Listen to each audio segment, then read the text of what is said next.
بسم اللہ الرحمن الرحیم۔ السلام علیکم دوستو یہ درد بھری اور رلا دینے والی کہانی ہے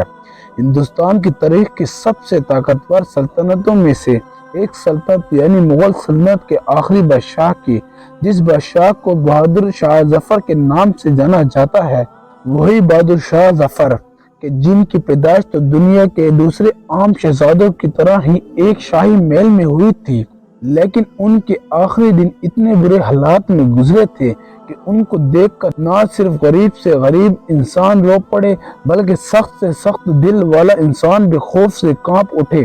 جس انسان نے بھی بہادر شاہ ظفر کو ان حالات میں دیکھا یا پھر ان کی کہانی سنی تو وہ لمبے لمبے آنسوں سے رونے پر مجبور ہو گیا۔ دوستو، بہادر شاہ ظفر مغل سلطنت کے وہ آخری بادشاہ تھے کہ جن کی پیدائش سن 1775 میں ہوئی تھی اور 1837 میں ان کے والد کی موت کے بعد ان کو مغل سلطنت کے تخت پر بٹھا دیا گیا تھا۔ لیکن یاد رہے کہ جس وقت 1837 میں بہادر شاہ ظفر کو سلطنت کے تخت پر بٹھایا گیا تھا، یہ وہ دور تھا جب مغل سلطنت کمزور ہو کر پورے ہندوستان سے سمٹ چکی تھی اور مغلوں کا کنٹرول صرف اور صرف اس علاقے پر رہ گیا تھا کہ جہاں پر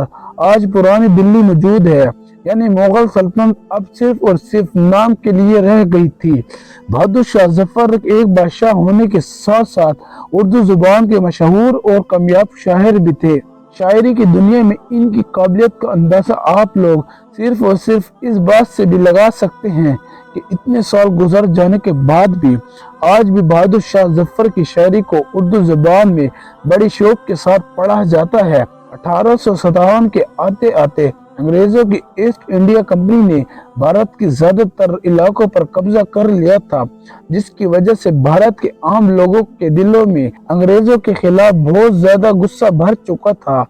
کیونکہ بھارت کے لوگ انگریزوں کے ظلم و ستم سے پریشان ہو چکے تھے۔ اس کے علاوہ اس دور میں فوج میں بھرتی بھارت کے فوجیوں کو جو انگریزوں کی طرف سے کارتوس دیے جاتے تھے وہ عام طور پر گائے اور سور کی چربی سے آلود ہوا کرتے تھے،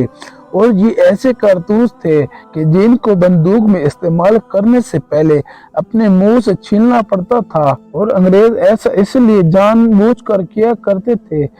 کہ ہندو اور مسلمانوں میں لڑائی کروائی جا سکے یا پھر ان دونوں مذہبوں کو پریشان کیا جا سکے، کیونکہ دوستو جہاں ایک طرف مسلمانوں میں سور کھانا حرام ہے تو وہیں دوسری طرف ہندو مذہب میں بھی گائے کو بہت زیادہ مقدس سمجھا جاتا ہے۔ آہستہ آہستہ ہندوستان کے بہت سارے فوجیوں نے ان کارتوسوں کو استعمال کرنے سے انکار کر دیا، جس کی وجہ سے اب انگریزوں نے نہ صرف ان لوگوں کو اپنی فوج سے نکال دیا بلکہ کڑی سے کڑی سزائیں بھی دی۔ لیکن فوج سے نکالے گئے یہ عام ہندوستانی فوجی آہستہ آہستہ پورے ہندوستان میں پھیلنا شروع ہو گئے تھے اور انگریزوں کے خلاف کھڑے ہونے کے لیے عام لوگوں کو بھی موٹیویٹ کر رہے تھے۔ لیکن پھر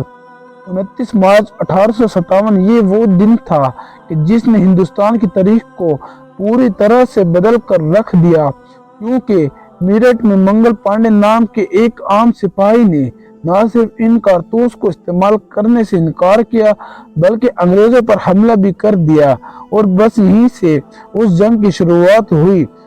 جس کو انگریز تو بغاوت یا پھر غدار کے نام دیتے ہیں، لیکن بھارت میں رہنے والے لوگ اس جنگ کو آزادی کی پہلی جنگ کے طور پر یاد کرتے ہیں۔ میرٹھ سے اٹھنے والی یہ آگ اب آہستہ آہستہ پورے ہندوستان میں پھیلنا شروع ہو چکی تھی، اور ہندوستان کے الگ الگ علاقوں کی فوجوں نے انگریزوں کے خلاف تلواریں اٹھانا شروع کر دی تھی۔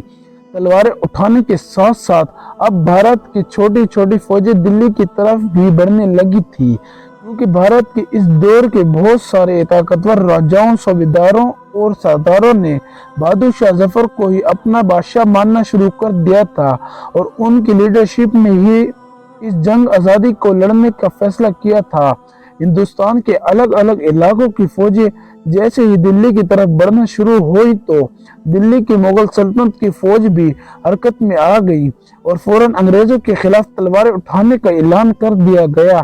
دیکھتے ہی دیکھتے एक छोटी सी चिंगारी से शुरू होने वाली ये जंग अब एक बड़ी जंग में बदल चुकी थी, मगर जाहिर है कि हिंदुस्तान की ये फौज ज्यादा लंबे वक्त तक अंग्रेजों की इस फौज का मुकाबला नहीं कर सकती थी, जो उस दौर के एडवांस हथियारों से मालामाल थी। आखिरकार 4 महीने के बाद अंग्रेजों की फौज कश्मीरी दरवाजा तोड़ने में कामयाब हो गई। इसके बाद अंग्रेजों की फौज ने दिल्ली में घुसकर न सिर्फ बहादुर शाह जफर को कैद किया बल्कि कत्ल आम भी शुरू कर दिया। आपको बताते चलिए कि अंग्रेजों ने सबसे पहले अपने ही अदालत में बहादुर शाह जफर पर मुकदमा चलाया और उनको मुजरिम ठहराकर मुल्क से निकाल देने का आर्डर जारी किया और उनको कैदी बनाकर बर्मा भेज दिया गया। उस जंग में जहां एक तरफ अंग्रेजों के लिए लगभग 6000 फौजी मारे गए थे, तो वहीं दूसरी तरफ लगभग 8 लाख आम हिंदुस्तानियों को अपनी जानें गंवानी पड़ी थी। सिर्फ एक दिन के अंदर ही मुगल सल्तनत में पैदा होने वाले बेशुमार शहजादों को फांसी पर चढ़ा दिया गया था। आखिरकार बहादुर शाह जफर को 1858 में उनके खानदान की लगभग 35 लोगों के साथ कैदी बनाकर उनको रंगून भेज दिया और उस दौर में कैप्टन नेल्सन रंगून का इंचार्ज हुआ करता था। उसने बंदरगाह पहुंचकर उन सारे शाही कैदियों को अपनी हिरासत में लिया, लेकिन उसके बाद अब नेल्सन के लिए मुसीबत की बात ये थी कि आखिर वो रंगून में बहादुर शाह जफर को रखे कहाँ, कि उसके पूरे करियर में ये पहला कैदी था कि जिसकी रगों में शाही खून दौड़ रहा था। इसीलिए नेल्सन को ये गवारा नहीं था कि दूसरे आम कैदियों की तरह बहादुर शाह जफर को ऐसे ही छोड़ दिया जाए, और जाहिर है एक कैदी होने के नाते उनको अच्छी जिंदगी भी नहीं दे सकता था। इसीलिए उसने अपने घर के एक गंदे पड़े हुए गैराज को खाली करवाया और उसने बहादुर शाह जफर को कैद कर दिया। दौरान कैद तो अंग्रेजों ने बहुत सारे जुल्म किए, लेकिन एक जुल्म ऐसा भी हुआ कि जिसे सुनकर आप कुछ देर के लिए इस वीडियो को रोक देंगे। दोस्तों, अंग्रेजों ने जुल्म बारबियत की तमाम रिकॉर्ड उस वक्त अपने नाम किए कि जब एक दिन उन्होंने बहादुर शाह जफर के नाश्ते में उनके बेटे मिर्जा मुगल, मिर्जा खिजर और पोते मिर्जा अबू बकर के सर काट कर थाली में पेश किए गए थे। सिर्फ इतना ही नहीं, जब उनके सामने उनके अजीजों की लाशें पेश की गई तो बजाय अफसरदा होने के वो और जोश में आ गए और कहा कि तैमूरी शहजादे अपने बाप के सामने ऐसे ही सरखरू होकर पेश हुआ करते हैं। और उससे बहादुर शाह जफर ने 1858 से लेकर 1862 तक यानी अपनी जिंदगी के आखिरी सबसे मुश्किल 4 साल इसी गिराज में ही गुजारे थे। मगर दोस्तों, बहुत जल्द ही 1862 का वो दिन आ गया कि जब अचानक से एक दिन कैप्टन नेल्सन के दरवाजे पर किसी ने दस्तक दी, और ये दस्तक देने वाला कोई और नहीं बल्कि वही खादमा थी कि जो बहादुर शाह जफर की देखभाल किया करती थी।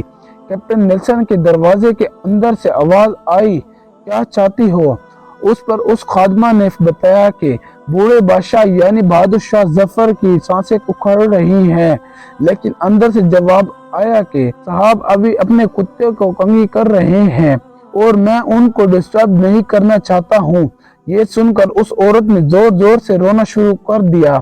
रोने की आवाज सुनकर कैप्टन नेल्सन फौरन बड़े गुस्से के साथ अपने कमरे से बाहर निकले, मगर कमरे से बाहर निकलते ही वो खादमा औरत कैप्टन नेल्सन के पैरों पर गिर गई, क्योंकि वो उस गिराज को फौरन दरवाजा खुलवाना चाहती थी कि जिसके अंदर वो बूढ़ा और कमजोर बादशाह कैद था कि जो अपनी आखिरी सांसें ले रहा था और उसके सांसें खुल रही थी। ये सुनकर कैप्टन नेल्सन फौरन अपने खादिम के साथ वो गिराज की तरफ भागते हुए गए, लेकिन जब गिराज का दरवाजा खोला गया तो अंदर पूरी तरह से सन्नाटा छाया हुआ था। बहादुर शाह जफर के खुश्क और जर्द होंठों पर बहुत सारी मक्खियां भिनक रही थी। बहादुर शाह जफर की गर्दन की रगें पूरी तरह से फेल हो चुकी थी। इसके अलावा बॉडी भी पूरी तरह से ठंडी पड़ चुकी थी। कैप्टन नेल्सन का खुद का मानना था कि उसने अपनी पूरी जिंदगी में शक्लें तो बहुत सारी देखी हैं, मगर किसी भी शक्ल पर इतनी ज्यादा बेचारगी और इतनी ज्यादा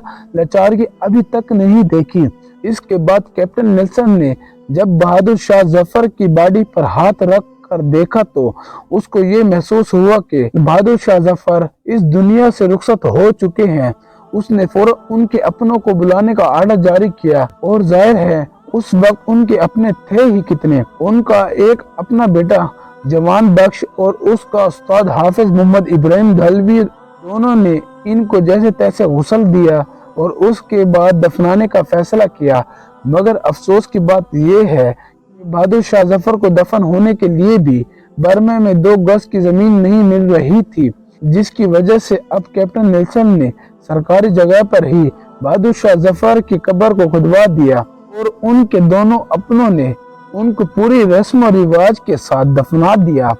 दफन करने के बाद जब हाफिज मोहम्मद इब्राहिम दहलवी ने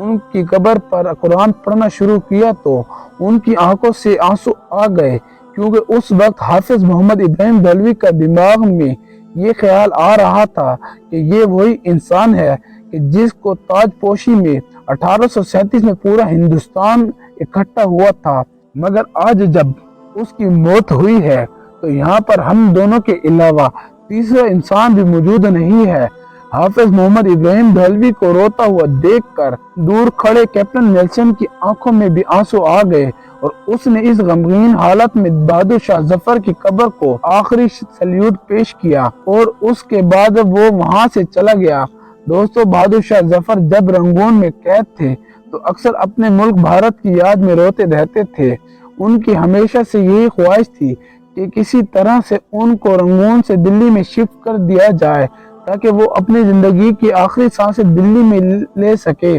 और दिल्ली में ही उनको दफनाया जाए। लेकिन लाख कोशिशों के बावजूद भी उनकी कब्र दिल्ली में ना बन सके। आपको बताते चलिए कि बहादुर शाह जफर ने